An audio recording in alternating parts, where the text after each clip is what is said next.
Hey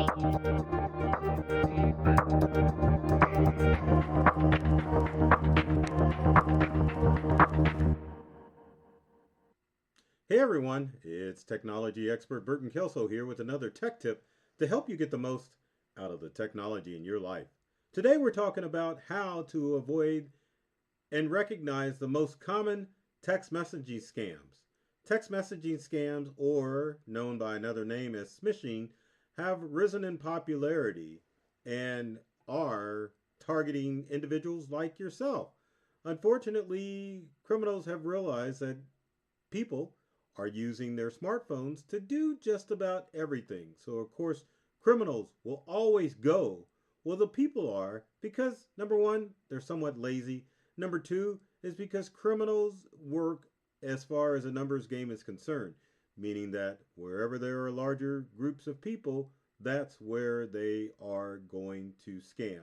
And with cybercrime being a large industry, meaning that it's an industry that is at least a billion or more a year, they are going to come up with tactics to attack people in places where they normally hang out.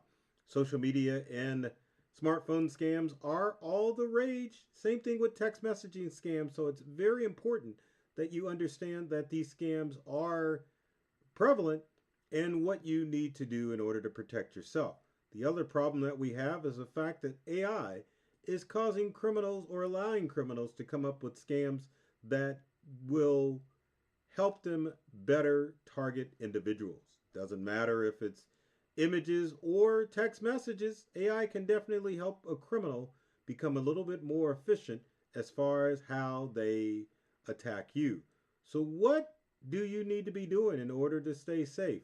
Well, first, let's look at some common text messaging scams that are going around, and then we'll talk about tips.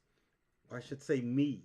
I'm going to give you tips in order to keep yourself safe. Because if you take anything from this video, understand that cybercrime is a human problem, meaning that every device that you own at home and at work is safe from cyber attacks, meaning that a criminal just can't log into your device unless they have your permission. That's why phishing or smishing scams in this instance have risen because criminals are trying to either trick you to click on a link or they're trying to get you to volunteer your information. So keep that in mind. So in the past, if you have been hacked, unfortunately, it's your fault because you haven't built up your human firewall to stay safe. So let's talk about some of the scams that are going on, and then I'll tell you how to build up your human firewall to stay safe from these scams. Now, the first scam is the unknown message scam. So you are just minding your own business, and then all of a sudden, you get a message from somebody who tries to pretend like they know you, asking things such as, are you ready to head out tonight? Or what are you doing this evening? Anything to attack people who may have lost their phone and don't have contacts, or people like myself who just don't enter a lot of contacts in their phone. Luckily, most of the numbers that I deal with are located in the area that I am. So if I get a number from a different area code, I know that it's going to be a scam. So beware of these messages where you have criminals that are trying to catch you and make it think that you're getting a text message from a dear friend. Next is the U.S. postal scam, meaning criminals are trying to send you alerts via text messages saying that you or there is a problem with your U.S. postal delivery. Most of the time, if there is a problem with your postal delivery, UPS is going to, or not UPS, USPS is going to contact you via an email address that you have on file. It will not be in the form of a text message to your phone because a lot of times you're not giving out your smartphone number to the U.S. Postal Service. Next on our list is those pesky, and we're in this time of the year where you have criminals sending you text messages about what you owe on your taxes. So you have tax scams that are popping up saying you either have a problem or, believe it or not, there may be a rebate or a refund that is coming through because of your taxes. And you have to be aware that the IRS is working through a snail mail system, meaning that, again, they may have your smartphone number, but they definitely aren't going to contact you through your cell phone as far as your tax is concerned. Sometimes they will call, but it will be a phone call as opposed to a text message. Most large entities out there do not work via text message, even though we are trained to work through text message. Our next scam or text scam that you need to watch out for is the infamous parking, or not parking. Well, there's two parking and toll road scams that are coming into play. Many toll road systems are going with a ticketless and a cashless system, which means there is a rise of tolls that you're not sure how to pay once you go through them. Good old fashioned way was that if you drove on a toll road, there would be a nice toll attendant that would take your money and issue you a ticket. Nowadays, you just roll right through it, and there's no clear cut manner as how you're going to pay that toll. Enter in cyber criminals when it comes to the toll road that they are sending out text alerts saying that you owe for a specific toll fee for your travels. Now, keep in mind, these toll fees are a small amount, and criminals normally try to target large amounts. But this scam, like many of the other text messaging scams, work twofold. The first is they want your money. So they're going to take that $6.99 or $10.99 toll charge. But when you enter in your payment information in the bogus website for the toll road association or authority, they get your credit card, which means they can charge larger amounts. Same thing with parking tickets. Parking tickets are normally straightforward. You park, there's a kiosk for you to enter in your credit card information immediately. But sometimes criminals will say that you may owe money. If that's the case, don't just pay it. Call the parking authority so that you can get that taken care of. Now, another scam that is going on is unbelievable, but Apple is having a scam go on with their Apple ID system, meaning that you will get a text alert saying that your Apple ID has been reset. These are criminals that may have access to your Apple ID or login, but they may send you the two-factor authentication code that will allow them to commandeer your Apple account. Now, keep in mind, it hasn't happened with Google, but the same thing can happen with the Google account as far as two-factor authentication. Now, we, meaning my company Integral, have seen a lot of people get their iPhone and their Android phone commandeered. And this normally occurs not because a criminal has logged into the phone. It's because a criminal has gained access to either the Google account or the Apple account by a bogus text message. So if you think your phone's been hacked, probably your account, not the phone. So keep that in mind. And then finally, there is a scam where criminals will call you up and act like they know you.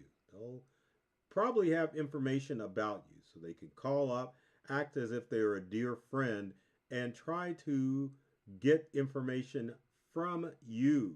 Now, you have to be aware because a lot of times with some of these scams, whether it's text message or a smartphone scam, criminals will act like they know you because they have information about you. So the challenge is that when a lot of these scams occur, that you want to be a smart aleck and try to say something disparaging to the criminal or even threatening.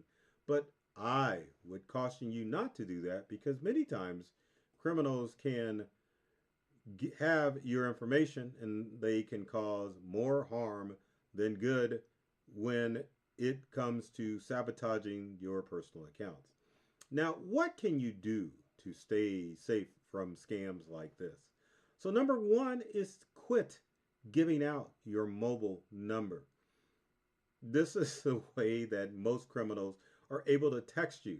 And part of the challenge is number one, if you have dealt with a vendor who can willingly give out your mobile number and sell it on to third party vendors, your number's getting out there. And there's really no way to control that other than set up a burner phone type situation for public interactions.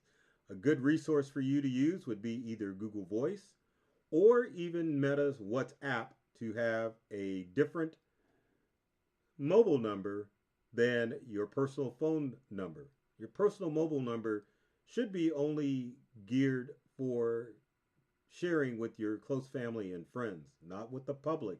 So maybe get an old school phone back or set up the free Google Voice or not Google Apps, goodness. Google Voice is part of Google Apps. WhatsApp, set that up as your main public number and give that out. And caution people not to share your number. And many of you are solopreneurs and entrepreneurs, and your mobile number is your main number. That practice has to stop because criminals are scanning websites to find mobile numbers and then using this to call you with unsuspecting phone calls and text messaging systems. If you get a scammy text, you can report them and forward them to the phone number 7728, or excuse me. Why did I say that number wrong?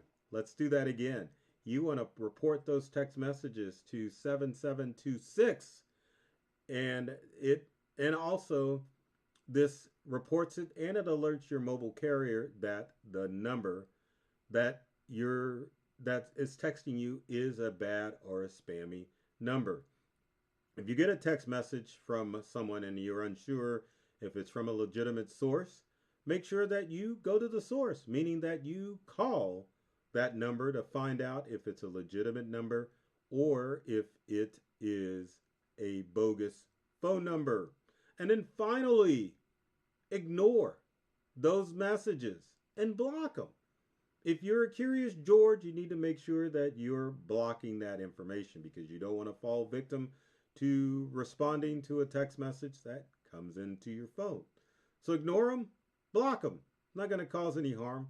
If somebody really wanted something from you, they probably, and they can't reach you via text, probably going to send you an email or just call you up on your mobile phone. So with that said, if you've got comments and questions about how to avoid the most common text message scams, leave them in the comment section below. I'd love to help you out and avoid these scams on your phone. Again, cybercrime is a human problem, which means that you have to build up your personal firewall in order to keep safe.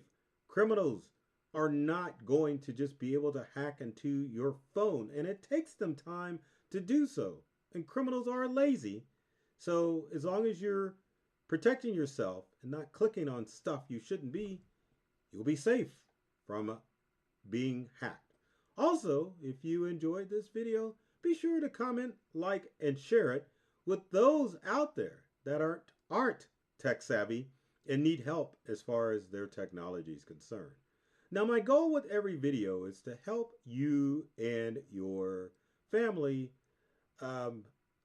open up or become open up to a whole new world of ideas and experience when it comes to your technology. I love technology and I've read all the manuals, and I'm serious about making technology fun, safe, and easy to use for everyone. So take care of yourself and do many things to make you smile, and thanks for watching.